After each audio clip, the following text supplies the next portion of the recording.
আসসালামু আলাইকুম সুপ্রিয় শিক্ষার্থী, সম্মানিত অভিভাবক, প্রিয় সহকর্মী ও যেখান থেকে আমার এই অনলাইন ক্লাস অংশগ্রহণ করেছেন সকলকে জানাই হারুন মোল্লা ডিগ্রি কলেজের অনলাইন ক্লাসের পক্ষ থেকে সুস্বাগতম।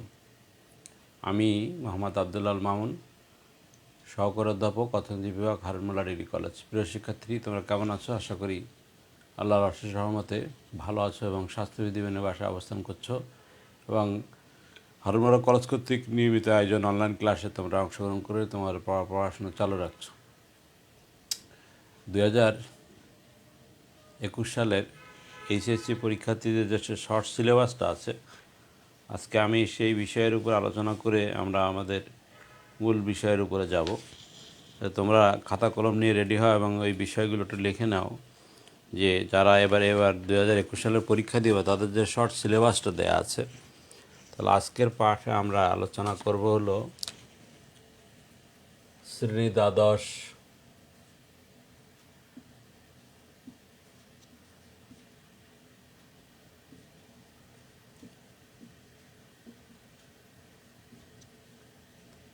বিষয় অর্থনীতি,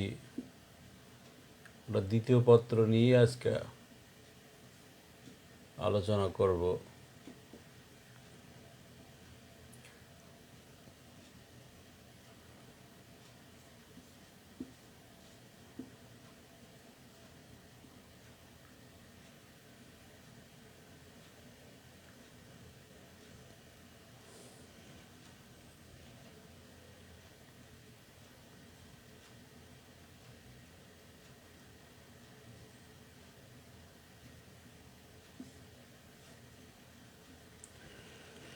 শিক্ষার্থী বন্ধুরা,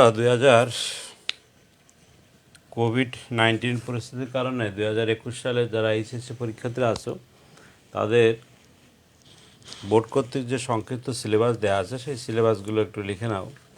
আমরা অর্থনীতি প্রথম পত্রের যে বিষয়গুলো আছে তোমাদের, সেই বিষয়গুলো 2021 সালের এইচএসসি পরীক্ষার্থীদের সংক্ষিপ্ত সিলেবাস,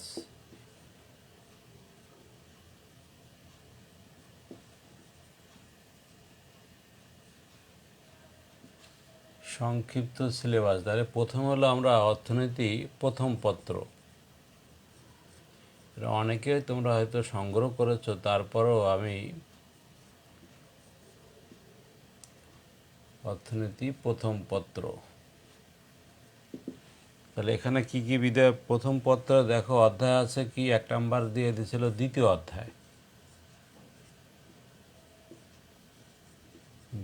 অধ্যায়, প্রথম অধ্যায় বাদ, ওখান থেকে কোনো কোশ্চেন হবে না। দ্বিতীয় অধ্যায়ের নাম হলো ভোক্তা ও উৎপাদকের আচরণ। ভোক্তা ও উৎপাদকের আচরণ,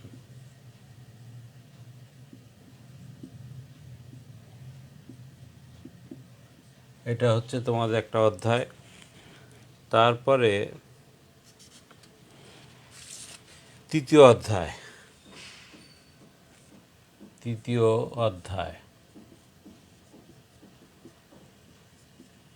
অধ্যায়ের হলো উৎপাদন ব্যয় ও আয়।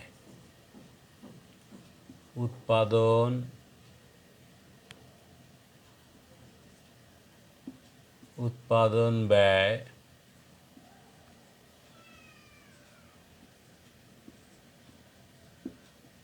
ও আয়। 3 নম্বর অধ্যায় হচ্ছে তোমার 3 নম্বরে দিয়েছে হলো চতুর্থ অধ্যায় বাজার। চতুর্থ অধ্যায় বাজার।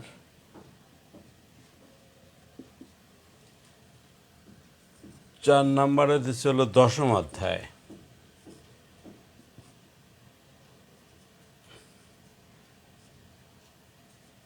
এগুলো তোমরা নোট করে রাখো, কারণ এগুলো এই অধ্যায়গুলোর থেকেই কোশ্চেন হবে। 10ম অধ্যায় হলো মুদ্রা ও ব্যাংক।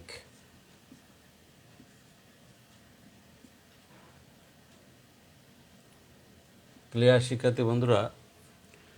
তাহলে অর্থনীতি প্রথম পত্রের 2021 সালের যারা এইচএসসি পরীক্ষার্থী আছো তাদের সংক্ষিপ্ত সিলেবাস হলো অর্থনীতি প্রথম পত্রের 4টি অধ্যায় দেওয়া আছে। দ্বিতীয় অধ্যায় ভোক্তা ও উৎপাদকের আচরণ, তারপরে তৃতীয় অধ্যায় উৎপাদন ব্যয় ও আয়, চতুর্থ অধ্যায়ে বাজার এবং 10ম অধ্যায়ে মুদ্রা ও ব্যাংক। এই 4টি অধ্যায় থেকে আমাদের 11টি কোশ্চেন থাকবে। সেখান থেকে আমাদের আনসার করতে হবে কয়টি? 60টি। 7 10 70, এবং এই 4টি অধ্যায় থেকে তোমার 30 মার্কের এমসিকিউ থাকবে। তাহলে সৃজনশীল প্রশ্ন থাকবে কয়টি? সৃজনশীল থাকবে 11টি। এর থেকে আমাকে উত্তর করতে হবে 60টি। তাহলে 7 × 10 = কত? 70। আর এমসিকিউ মাল্টিপল চয়েস কোশ্চেন থাকবে তোমার 30টি। তাহলে 30 × 1 = 30। তাহলে এই 70 আর 30 যোগ করলে হবে 100। এই হলো 100 মার্কের কোশ্চেন। আমাদের যারা 2021 সালের এইচএসসি পরীক্ষার্থী আছে তাদের সংক্ষিপ্ত সিলেবাস অর্থনীতি প্রথম পত্রের, আমি আবার বলছি, 4টি অধ্যায় আছে। সেটা হলো দ্বিতীয় অধ্যায় ভোক্তা উৎপাদক আচরণ, তৃতীয় অধ্যায় উৎপাদন ব্যয় ও আয়, এবং চতুর্থ অধ্যায় বাজার, 10ম অধ্যায় মুদ্রা ও ব্যাংক। এখান থেকে তোমার কোশ্চেনগুলো হবে। এই অধ্যায়গুলো আমরা আলোচনা করব, অলরেডি করেছি, আবার আমরা নতুন করে শুরু করব। এরপর আসো অর্থনীতি দ্বিতীয় পত্র। আমরা অর্থনীতি দ্বিতীয় পত্রের যে সংক্ষিপ্ত সিলেবাসটা আছে সেটা আমরা একটু দেখে নেই।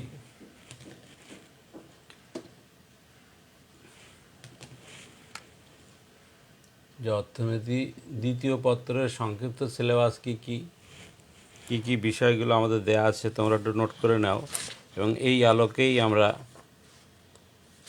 পড়ালেখা করবো। আশা করি এখান থেকে তোমাদের যে কোশ্চেনগুলো হবে এগুলো তোমরা, দ্বিতীয় অধ্যায় খুব সোজা, প্রথম অধ্যায়েও যে বিষয়গুলো দেয়া আছে কোনো অসুবিধা হবে না আশা করি।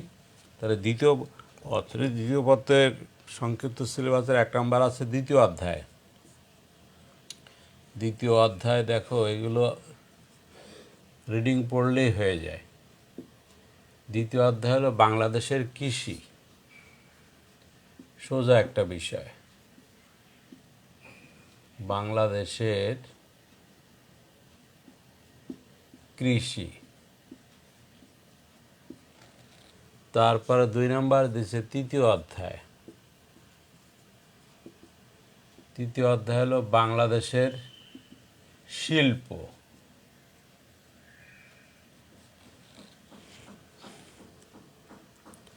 এগুলো হলো কি আমাদের সংক্ষিপ্ত সিলেবাস 2021 সালের এইচএসসি পরীক্ষার্থী। তারপরে 3 নম্বরে আমরা আসছে হলো চতুর্থ অধ্যায়।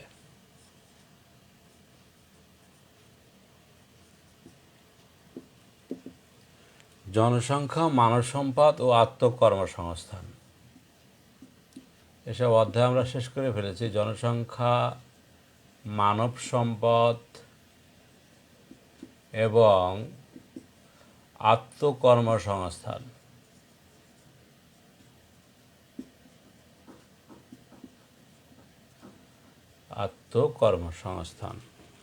তারপরে হলো আমাদের আরেকটা অধ্যায় দেওয়া আছে, 8ম অধ্যায়।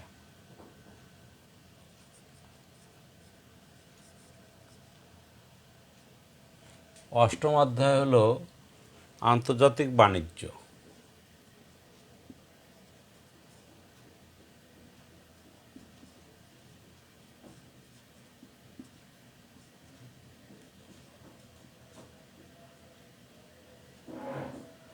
এই হলো তোমার যে 2021 সালের এইচএসসি পরীক্ষার্থীদের সংক্ষিপ্ত সিলেবাস অর্থনীতি দ্বিতীয় পত্রের 4টি অধ্যায় দেওয়া আছে। সেটা হলো যে দ্বিতীয় অধ্যায় বাংলাদেশের কৃষি, তৃতীয় অধ্যায় বাংলাদেশের শিল্প, চতুর্থ অধ্যায় জনসংখ্যা, মানব সম্পদ এবং আত্মকর্মসংস্থান, অষ্টম অধ্যায়ে দেওয়া আছে আন্তর্জাতিক বাণিজ্য। এই 4টি অধ্যায় থেকে আমার সৃজনশীল প্রশ্ন থাকবে কয়টি? সৃজনশীল থাকবে হলো 11টি। এখান থেকে আমাকে অ্যান্সার করতে হবে 60টি। তাহলে 60টি একটি 10 মার্কের 70। আর মাল্টিপল চয়েস কোশ্চেন অর্থাৎ এমসিকিউ থাকবে 30টি। তাহলে 30 গুণ 1 ইজিক্যাল টু 30। তাহলে 70 আর 30 যোগ করলে হবে এই 100 মার্কের তোমার দ্বিতীয় পত্রের কোশ্চেন এভাবে হবে। তার মানে খুবই সংক্ষিপ্ত সিলেবাস দেওয়া আছে, এর পরে সংক্ষিপ্ত আর হয় না। তাহলে এখান থেকে তোমাকে অর্থনীতি দ্বিতীয় পত্রের তোমার 80% মার্ক বা 90% মার্ক পাওয়া ইজিলি তোমার লেটার পাবে, A+ মার্ক পাওয়া যাবে ইজিলি যদি আমরা দ্বিতীয়, তৃতীয়, চতুর্থ, তৃতীয় এবং অষ্টম এই 3টে অধ্যায় যদি ভালো করে পড়ি, এখান থেকে তুমি 60টা কোশ্চেন অ্যান্সার করতে পারবে।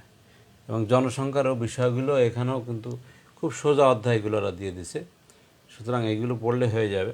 তাহলে আজকে আমরা আলোচনা করব অর্থনীতি দ্বিতীয় পত্রের আন্তর্জাতিক বাণিজ্য। তাহলে আন্তর্জাতিক বাণিজ্য নিয়ে আলোচনা করলে আমাদের মোটামুটি সংক্ষিপ্ত সিলেবাসটা শেষ হয়ে যাবে। তাহলে আজকে দ্বাদশ শ্রেণীর আন্তর্জাতিক বাণিজ্যের উপরে আমরা আলোচনা করব।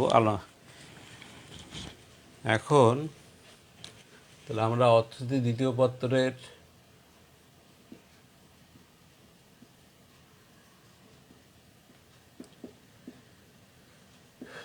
পত্রের অষ্টম অধ্যায়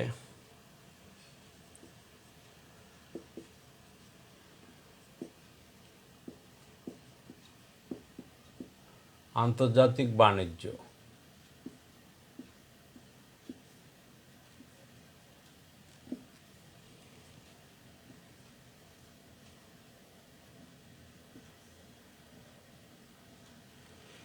তাহলে আন্তর্জাতিক বাণিজ্যের মধ্যে কি কি আছে দেখো।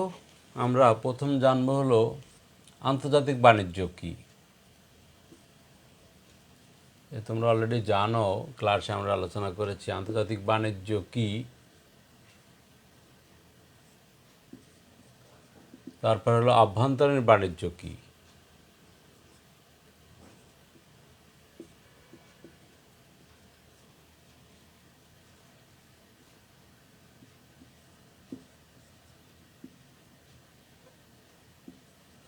তাহলে আন্তর্জাতিক বাণিজ্য বলতে কি বুঝি? যে দুই বা ততোধিক দেশের মধ্যে যে বাণিজ্য সংগঠিত হয় তাকে বলা হয় আন্তর্জাতিক বাণিজ্য। অর্থাৎ যে দুই বা ততোধিক দেশের মধ্যে যে বাণিজ্য সংগঠিত হয় তাকে বলবো আমরা আন্তর্জাতিক বাণিজ্য। তাহলে আন্তর্জাতিক বাণিজ্যের আরেকটা যদি আমরা সংজ্ঞাটা এভাবে বলতে পারি যে আঞ্চলিক শ্রম বিভাগ ও বিশেষায়নের মাধ্যমে দুই বা ততোধিক সার্বভৌম রাষ্ট্রের মধ্যে বাণিজ্য সংগঠিত বাণিজ্যকে বলা আন্তর্জাতিক বাণিজ্য। দুটি সার্বভৌম রাষ্ট্রের মাধ্যমে যদি একটা দেশের পণ্য অন্য দেশে যায়, অন্য দেশের পণ্য আরেক দেশে আসে, এরকম একটা এইভাবে যদি ব্যবসা বাণিজ্য পরিচালিত হয় তাকে বলবো আমরা আন্তর্জাতিক বাণিজ্য। অর্থাৎ দুটি সার্বভৌম দেশের মধ্যে যদি পণ্য আদান প্রদান করা হয় তাকে বলবো আমরা আন্তর্জাতিক বাণিজ্য। পরীক্ষা আসতে পারে যে আন্তর্জাতিক বাণিজ্য কী। এরপর আসো অভ্যন্তরীণ বাণিজ্য। তাহলে অভ্যন্তরীণ বাণিজ্য হলো কি? একটি দেশের ভৌগোলিক সীমারেখার মধ্যে এক অঞ্চল থেকে অন্য অঞ্চলে পণ্য সামগ্রী ক্রয় বিক্রয় করাকে বা পণ্য আনা নেওয়াকে বলা হয় কি? আভ্যন্তরীণ বাণিজ্য। মানে আভ্যন্তরীণ বাণিজ্যটা তোমার একটা দেশের ভৌগোলিক সীমারেখার মধ্যে এক অঞ্চলের সাথে অন্য অঞ্চলের বাণিজ্য হবে। আর আন্তর্জাতিক বাণিজ্য হলে এক দেশের সাথে অন্য দেশের হবে। এই দুটো একটু মাথায় রাখতে হবে, দুটো জিনিসটা যেন তোমরা মিলিয়ে না ফেলো। যে আন্তর্জাতিক বাণিজ্য হলো একটি দেশে, যেমন বাংলাদেশের সাথে ভারত থেকে আমরা পণ্য আমদানি করব, আর বাংলাদেশ থেকে ভারতে পণ্য রপ্তানি করব, তাহলে এটা হলো আন্তর্জাতিক বাণিজ্য। আর বাংলাদেশের মনে করো ঢাকার থেকে যদি চিটাগাঙে একটা মাল দ্রব্য সামগ্রী যাবে, আর চিটাগাং থেকে ঢাকায় আসবে, এটি হচ্ছে আভ্যন্তরীণ বাণিজ্য। এখন মনে করো যে রাঙামাটি থেকে আনারস ঢাকা আসছে, তাহলে এটা হলো কি? আভ্যন্তরীণ বাণিজ্য। তাহলে আন্তর্জাতিক বাণিজ্য হলো দুটি ভৌগোলিক সীমারেখার সার্বভৌমত্ব রাষ্ট্রের মাধ্যমে যদি বাণিজ্য সংগঠিত হয় তাকে বলবো আন্তর্জাতিক বাণিজ্য। আর একটি দেশের অভ্যন্তরের এক অঞ্চলের সাথে অন্য অঞ্চলের বাণিজ্য হলে তাকে বলবো আভ্যন্তরীণ বাণিজ্য। তাই পরীক্ষা এরকম আসতে পারে যে তোমার কোন ধরনের বাণিজ্য চিহ্নিত করো, যে রহিম সে একটা দেশ থেকে দ্রব্য সামগ্রী এনে সে তার দেশে বিক্রি করে এবং তার দেশ থেকে কিছু দ্রব্য সামগ্রী নিয়ে আর একটা অন্য দেশে সে বিক্রি করে। আর করিম সে তার দেশের এক অঞ্চল থেকে পণ্য নিয়ে অন্য অঞ্চলে সে বিক্রি করে। তাহলে এখানে করিমের বাণিজ্যকে তুমি কীভাবে চিহ্নিত করবে আর রহিমের বাণিজ্যটাকে তুমি কীভাবে চিহ্নিত করবে? তাহলে এখানে ক্লিয়ারলি বোঝা যাচ্ছে যে যদি তোমার এক দেশ থেকে অন্য দেশের পণ্য সামগ্রী আনা নেওয়া করা হয় তাকে তুমি আন্তর্জাতিক বাণিজ্য হিসাবে চিহ্নিত করবে। আর যদি এক অঞ্চল থেকে এক অঞ্চলের একটা দেশের ভৌগোলিক সীমারেখার মধ্যে অর্থাৎ দেশের অভ্যন্তরে যদি এক অঞ্চলের সাথে অন্য অঞ্চলের পণ্য সামগ্রী আনা নেওয়া বা ক্রয় বিক্রয় করা হয় তাকে বলবো আমরা অভ্যন্তরীণ বাণিজ্য। তাই যদি প্রিয় শিক্ষার্থী বন্ধুরা, যদি পরীক্ষা আমাদের আসে যে আন্তর্জাতিক বাণিজ্য কাকে বলে, অভ্যন্তরীণ বাণিজ্য কাকে বলে এবং আন্তর্জাতিক এবং অভ্যন্তরীণ বাণিজ্যের মধ্যে পার্থক্য দেখাও, তাহলে অবশ্যই তোমরা পার্থক্যগুলো দেখাতে পারবে। এটা পার্থক্য হলো বাণিজ্য, দেখো কী কী যদি পার্থক্য আসে, যে 3 নম্বর যদি আমরা আলোচনা করি যে আন্তর্জাতিক ও আভ্যন্তরীণ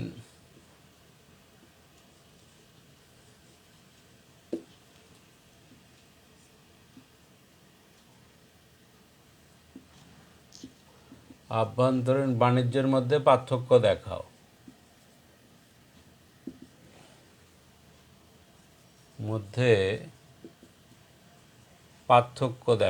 তো অনেক সময় এই পার্থক্যটা যদি তুমি পড়ো তাহলে এখান থেকে যে সৃজনশীল কোশ্চেনটা আসবে সেটা তুমি ধরতে পারবে। তাহলে এখান থেকে কি কি পার্থক্য হতে পারে সেগুলো নিয়ে একটু আমরা আলোচনা করি। দেখো কয়েকটা পয়েন্ট নিয়ে আলোচনা করলেই তোমরা ধরতে পারবে যে এটা আভ্যন্তরীণ, এটা আন্তর্জাতিক।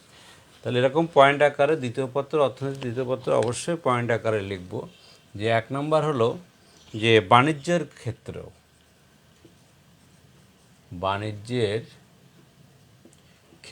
এগুলো পয়েন্ট আকারে রাখলে তোমাকে মনে থাকবে যে বাণিজ্যের ক্ষেত্র মানে কি, আভ্যন্তরীণ বাণিজ্য একই দেশের বিভিন্ন অঞ্চলের মধ্যে সংগঠিত হয় আর আন্তর্জাতিক বাণিজ্য বিভিন্ন সার্বভৌমত্ব দেশের মধ্যে সংগঠিত হয়। আভ্যন্তরীণ বাণিজ্যের তুলনায় আন্তর্জাতিক বাণিজ্যের ক্ষেত্র অনেক বেশি বিস্তৃত। তাহলে ক্ষেত্রটা কি? এটা আভ্যন্তরীণ বাণিজ্যের ক্ষেত্রটা সংকীর্ণ আর আন্তর্জাতিক বাণিজ্যের ক্ষেত্রটা বিস্তৃত। এটাই হচ্ছে ক্ষেত্র মানে কি, তোমার দুটি দেশের বাণিজ্যের পরিধিটা কীরকম। আন্তর্জাতিক বাণিজ্যের পরিধি অনেক বিস্তৃত হতে পারে। তুমি আমেরিকাতে আনতে পারো, চীন থেকে আনতে পারো, ইন্ডিয়া থেকে আনতে পারো বা ইউরোপিয়ান কান্ট্রি থেকে আনতে পারো, পৃথিবীর শেষ প্রান্ত থেকে আনতে পারো। আর আভ্যন্তরীণ একটা দেশের মানে কি, এর ক্ষেত্রটা খুব সংকীর্ণ। তাহলে এটা একটা পয়েন্ট বিষয় গেল। তারপরে 2 নম্বর বিষয়টা আসছে, সেটা হলো উপাদানের গতিশীলতার পার্থক্য। উপাদানের গতিশীলতার পার্থক্য।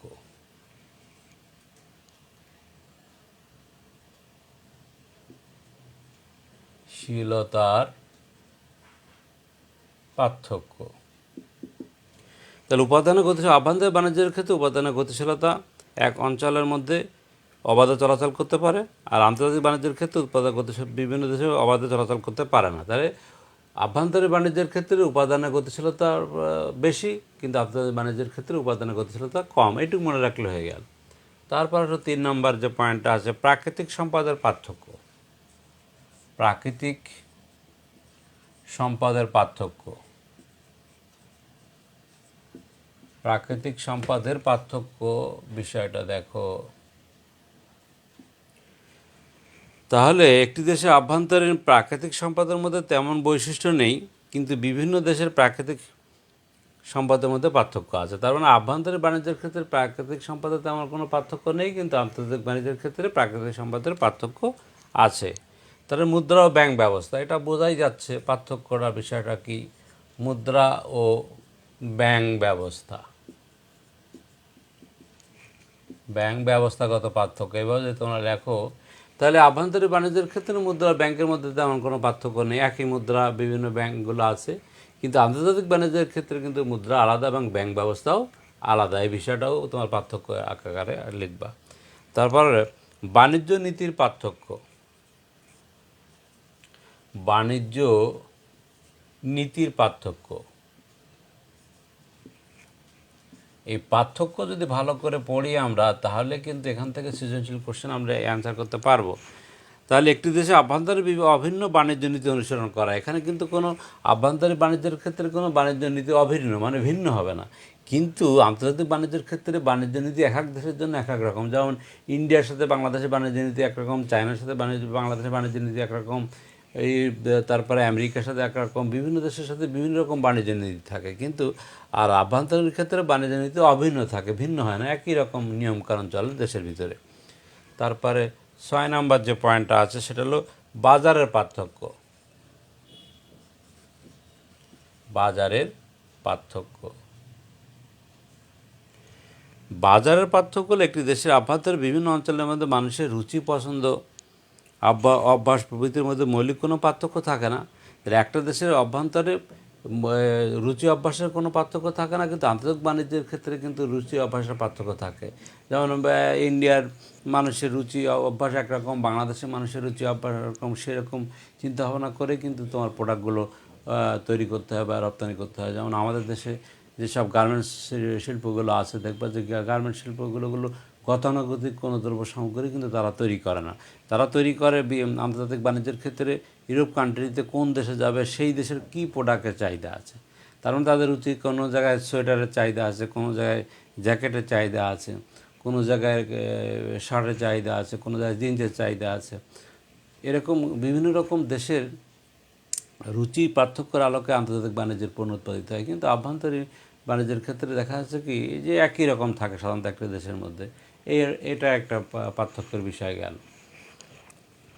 তাহলে এরপর আসো আর্থিক নীতির পার্থক্য।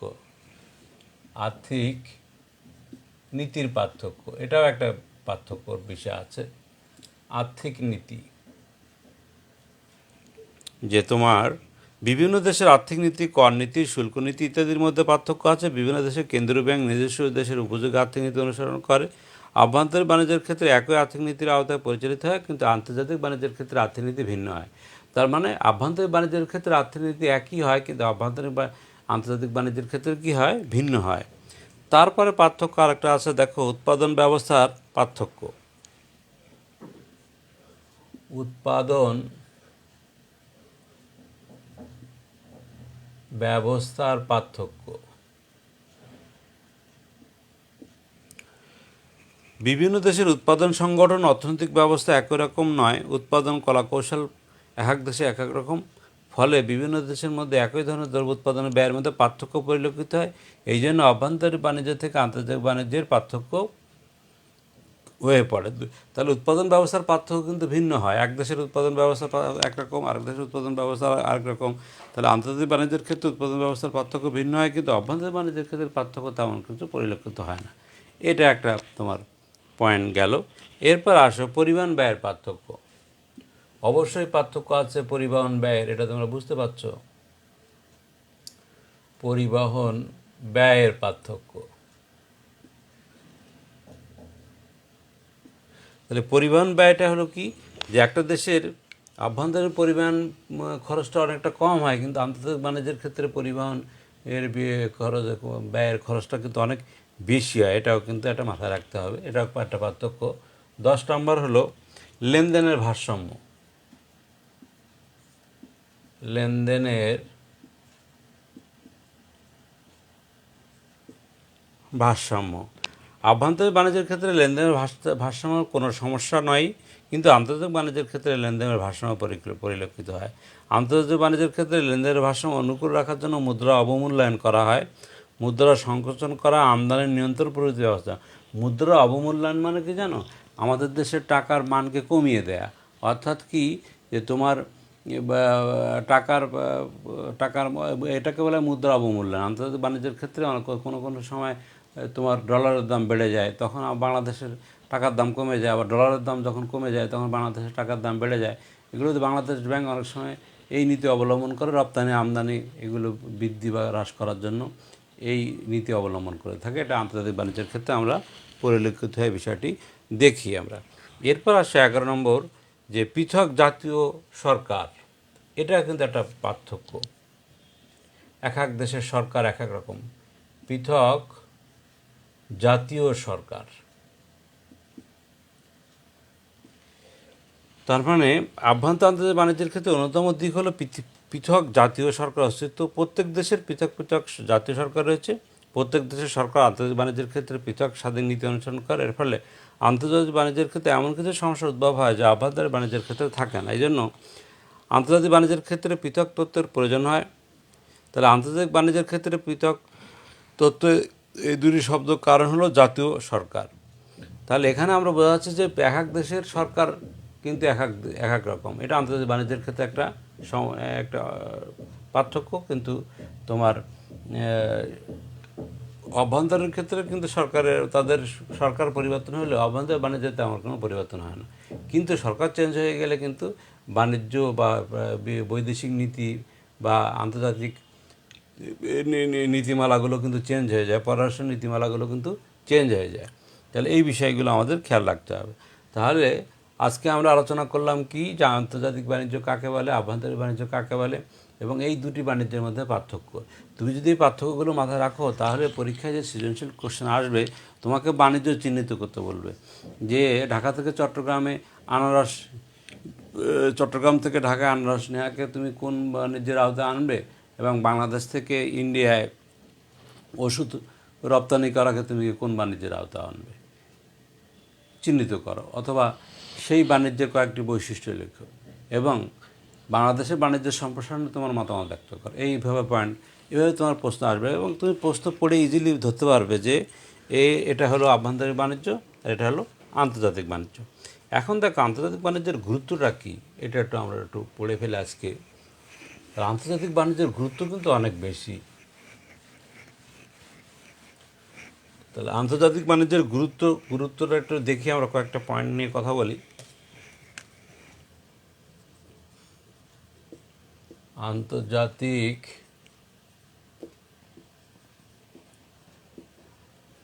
বাণিজ্যের গুরুত্ব, দেখো আন্তর্জাতিক বাণিজ্যের গুরুত্ব হলো অনুৎপাদিত দ্রব্য আমদানি করা। তার মানে আন্তর্জাতিক বাণিজ্যের গুরুত্ব হলো কি, আমাদের দেশে যে দ্রব্য উৎপাদিত হয় না সেই দ্রব্য আমরা আমদানি করি। তাহলে অনুৎপাদিত দ্রব্য আমদানি করব, অনুৎপাদিত দ্রব্য আমদানি, এটা একটা গুরুত্ব। আমাদের দেশে যেসব দ্রব্য আমরা উৎপাদন করি না সেটা বিদেশ থেকে আমরা ক্রয় করব বা আমদানি করব। তারপর হলো কি, উদ্বৃত্ত পণ্য রপ্তানি করব। গুরুত্ব দেখো, খেয়াল করো, উদ্বৃত্ত পণ্য রপ্তানি করব। রপ্তানি করার নিয়ম হলো কি জানো, যে তোমার দেশের চাহিদা মেটানোর পরে যদি বেশি থাকে সেই পণ্য তুমি বিদেশে রপ্তানি করলে সেই দেশ লাভবান হবে। 3 নম্বর বলছে জরুরি অবস্থা মোকাবেলা। যেমন এখন করোনাকালীন পরিস্থিতি, বিভিন্ন দেশ এক দেশ আরেক দেশের সাথে সহযোগিতা করতেছে, জরুরি অবস্থা মোকাবেলা করা, এটাও কিন্তু আন্তর্জাতিক বাণিজ্যের গুরুত্ব।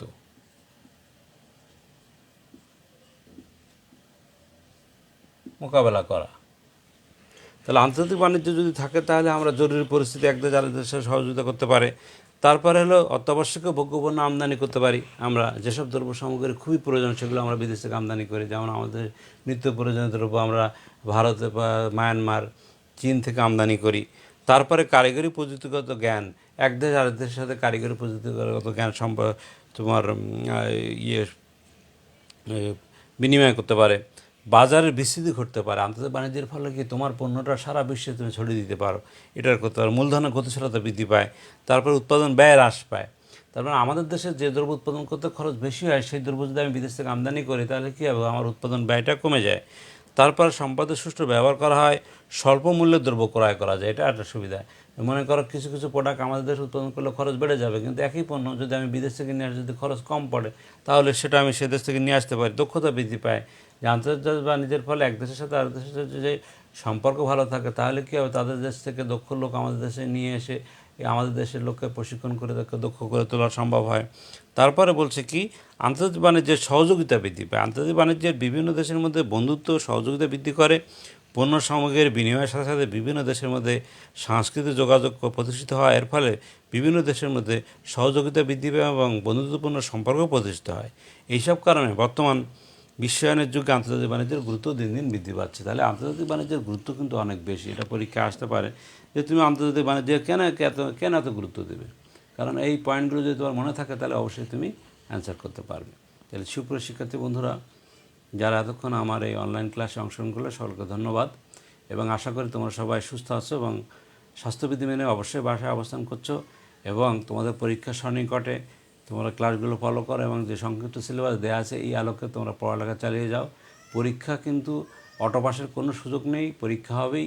অনেকে হয়তো বসে আছে যে না মনে হয় পরীক্ষা হবে না, কিন্তু যেভাবে বিভিন্ন কেন্দ্র বাড়িয়ে বিভিন্ন রকম সিস্টেম অবলম্বন করে স্বাস্থ্যবিধি মেনেই এবছর এইচএসসি পরীক্ষা পরীক্ষা অনুষ্ঠিত হবে, এবং আমাদের সব শিক্ষার্থী আশা করি সবাই অংশগ্রহণ করবে এবং সবাই ভালো ফলাফল করবে যদি আমাদের অনলাইন ক্লাসগুলো তোমরা ফলো করো। এবং এই সংক্ষিপ্ত সিলেবাস, এই সিলেবাসগুলো সব মানে সোজা সিলেবাসগুলো যেগুলো ইজি আছে সেগুলো তোমাদেরকে সংযুক্ত করা হয়েছে। এই বিষয়গুলো তোমরা একটু পড়ালেখা করলেই আশা করি তোমাদের ফলাফল ভালো হবে। তাহলে আজকের মতো আমি মামুন স্যার অর্থনীতি ক্লাস থেকে বিদায় নিচ্ছি। তোমরা সবাই ভালো থেকো, সুস্থ থেকো। আল্লাহ হাফেজ।